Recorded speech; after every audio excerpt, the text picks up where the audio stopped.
So you're a member of a Scrum team, a developer, a product owner, and your Scrum Master is going on holiday for 3 weeks. What do? Stress? Panic? Maybe throw a party? Let's talk about some different scenarios together in this video, starting with agreeing on a very important point.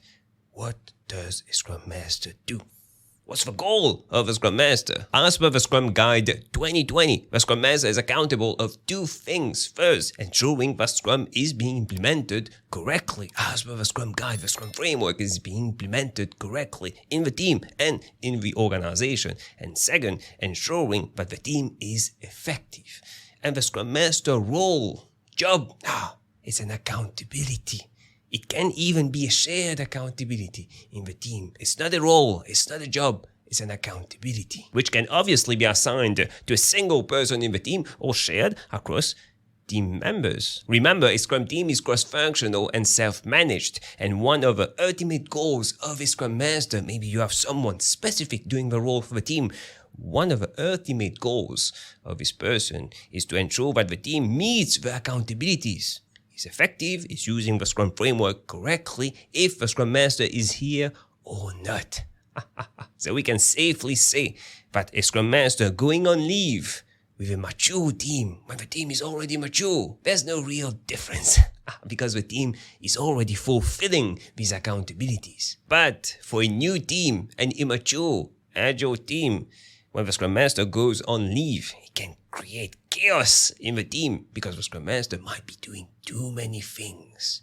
Yeah, if you are a member of a Scrum team watching this, or a Scrum Master about to go on leave, you need to start with step number 1, preparation. Tell your Scrum Master to organize a workshop. The goal of a workshop is simple. Listing all the things that the Scrum Master currently does in the team. Accountabilities, responsibilities, managing Jira, organizing meetings, scheduling meetings, talking to stakeholders, coaching the product owner, coaching developers, moving tasks across Jira, resolving impediments. Anything that the Scrum Master does needs to be listed somewhere. Maybe you can use something like Miro.com to track all these things.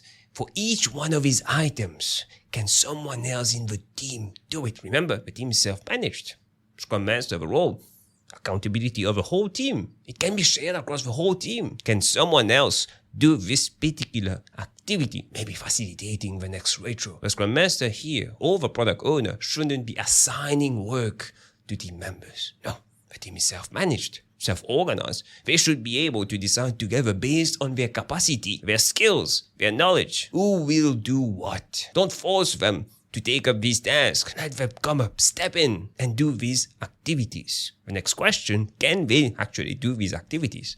Do they need training? Do they currently have this skill? Do they need practice? I suggest that this workshop is done a few weeks prior to the Scrum Master going on leave to ensure that people get good at doing this thing, that there's no panic or chaos when the Scrum Master leaves. Maybe the Scrum Master was facilitating some workshops, brainstorming sessions with stakeholders. Anyone, let's take the sprint retrospective or the daily Scrum. The Scrum Master was facilitating that. Maybe in the coming weeks, once we agree who will do that, or a group of people who will do that, once the Scrum Master goes on leave, these people can actually do that, and the Scrum Master can just observe and provide feedback to ensure that we are doing a good job. That's why you need to prepare a few weeks prior. Now, I know some teams that cancel Scrum events, the daily Scrum, sprint retrospectives, when the Scrum Master goes on leave. No, we don't need that.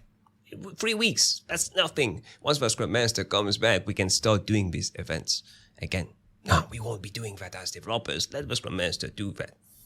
You have a problem here. Why is your team canceling these events? Don't they see the value in these events? As a Scrum Master, it's your role to ensure that everyone understands why these events are important. Every single one of these events in Scrum is important. So find out why. Organize another meeting, a workshop, a session to find out why they believe these events need to be cancelled in your absence, and ensure that they truly understand and are convinced of why these events are important. And the same logic should be applied to anything else that the Scrum Master does, any activity. When you've listed all these activities that you do as a Scrum Master, any one of these that people won't be doing in your absence, is it truly meaningful? It's the reason why we are even doing this activity, because 3 weeks we won't be doing that. Maybe it's time to question this activity. And you might be surprised, maybe your Scrum Master is sending a report daily to stakeholders with lines of codes, number of lines of codes written by person in the team.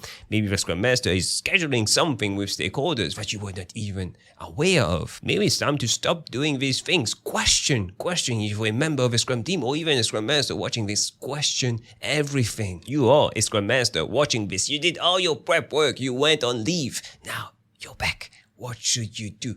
One of the first things that you need to do is just observe and listen. How does the team feel? Is the team happy that you're back? Are they still stressed, in a panic? How did it go in your absence? Organize a retrospective, a structured session where the team can tell you during the retro for all the activities that they were doing in your absence. How did all these activities go? What did they learn? What can be improved? What can be removed? Which activities do they want to keep doing? Keep doing. Remember the ultimate goal of a Scrum Master, ensuring that the team is effective without them. If they can keep on doing these activities, maybe facilitating retrospectives, let them keep on doing that.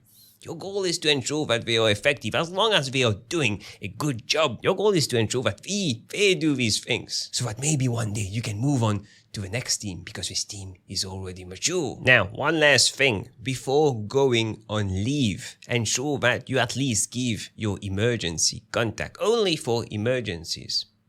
Depends. I'm just giving that as advice because I don't know your current context and the maturity of your team. Maybe you do a lot of things as a Scrum Master, or someone watching that, their Scrum Master does a lot of things, resolves all the impediments, which is not right. It should be a shared activity across all team members. We are a single unit, a team that's self-managed. Everyone should participate in resolving the impediments. So please, if your Scrum Master does a lot of things, get an emergency contact from this person because it shouldn't be affecting the team that much. Ensure that you have all the required accesses. Maybe the only person who has access to start a sprint is the Scrum Master.